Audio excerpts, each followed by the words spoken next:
നമ്മുടെ കർത്താവ് ഈശോമിശിഹായിൽ പ്രിയ സഹോദരങ്ങളെ, വിശുദ്ധ പൗലോസ് അപ്പസ്തോലൻ കൊരിന്ത്യർക്ക് എഴുതിയ 1-ാം ലേഖനം 4:7 ചോദിക്കുന്നു, നിനക്കുള്ള സകലതും മറ്റൊരാളിൽ നിന്ന് ലഭിച്ചതല്ലേ? ലഭിച്ചതാണെങ്കിൽ ലഭിക്കാത്തതുപോലെ നീ എന്തിന് അഹങ്കരിക്കുന്നു? പ്രിയ ദൈവജനമേ, ഈ വചനം നമ്മുടെ ജീവിതത്തെക്കുറിച്ച് ആഴത്തിൽ ചിന്തിക്കാൻ നമ്മെ ഓരോരുത്തരെയും ഈ നിമിഷം പ്രേരിപ്പിക്കുന്നു. നമുക്ക് ഓരോരുത്തർക്കും ലഭിച്ചിട്ടുള്ള കഴിവുകൾ, സമ്പത്ത്, സൗന്ദര്യം, ആരോഗ്യം, ബുദ്ധി, നമുക്ക് ഉള്ള പാർപ്പിടം, അത് വാടകയ്ക്കാണെങ്കിലും നമുക്കുള്ള വസ്ത്രങ്ങൾ, നമുക്കുള്ള ഈ സമയത്ത് ഭക്ഷണം കഴിക്കാനായിട്ട് ദൈവം അനുവദിച്ചിരിക്കുന്നത്, നമുക്ക് ജീവിതത്തിൽ നൽകിയിരിക്കുന്ന ബന്ധുക്കൾ, സുഹൃത്തുക്കൾ, നമ്മളെ സുഖമാണോ എന്ന് ചോദിക്കാനായിട്ട് ഒരാളെങ്കിലും ഇന്നത്തെ ദിവസം അല്ലെങ്കിൽ ഇന്നലെ ഉണ്ടായിരുന്ന അവസ്ഥ, ഇതെല്ലാം അവസരങ്ങളാണ്. ഇതുപോലെ പല കാര്യങ്ങളും നാം ദൈവത്തിൻ്റെ ദാനങ്ങളായി തിരിച്ചറിയണം.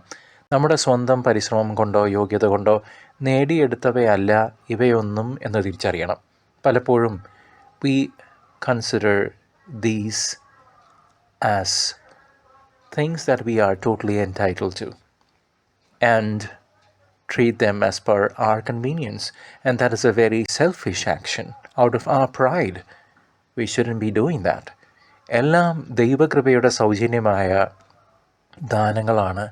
ദൈവം നമ്മളെ സ്നേഹിക്കുന്നതുകൊണ്ട് അവിടുന്ന് അനുവദിക്കുന്നതാണ് എന്ന് കണ്ട് തിരിച്ചറിഞ്ഞ് നാം അവിടുത്തെ മഹത്വപ്പെടുത്തണം.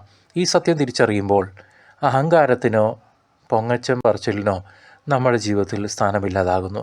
പകരം എല്ലാം ദൈവം തന്നതാണ് എന്ന് തിരിച്ചറിഞ്ഞ് എല്ലാം ദൈവമഹത്വത്തിന് വേണ്ടി നൽകുവാൻ നമുക്ക് സാധിക്കും.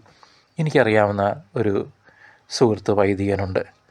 ആ വൈദികൻ്റെ പ്രത്യേകത, അദ്ദേഹം ജീവിതത്തിൻ്റെ ഒരു സിറ്റുവേഷൻ മുതൽ ആര് അദ്ദേഹത്തോട് താങ്ക് യു പറഞ്ഞു കഴിഞ്ഞാലും, ആര് അദ്ദേഹത്തെ കോംപ്ലിമെൻ്റ് പറഞ്ഞു കഴിഞ്ഞാലും അദ്ദേഹം തിരിച്ചു പറയുക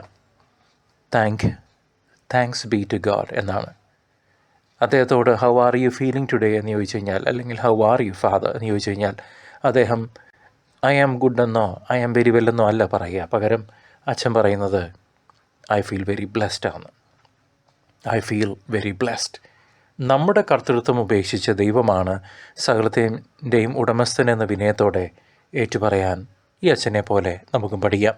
വിശുദ്ധ ഫ്രാൻസിസ് അസീസി പഠിപ്പിച്ചതുപോലെ നാം സ്വീകരിച്ചിട്ടുള്ളതെല്ലാം ദൈവദാനങ്ങളാണ്. അത് ദൈവമഹത്വത്തിനായി നമുക്ക് ഉപയോഗിക്കാം. നമ്മുടെ ജീവിതം ഒരു തുറന്ന പുസ്തകമായിരിക്കട്ടെ. അതിലൂടെ ദൈവത്തിൻ്റെ സ്നേഹവും ഔദാര്യവും ലോകം മുഴുവൻ അറിയട്ടെ. ഈശോ മിശിഹായുടെ അനുഗ്രഹം നമ്മെ എപ്പോഴും വിനയത്തിലും നന്ദിയിലും നിലനിർത്തട്ടെ. ആമേൻ.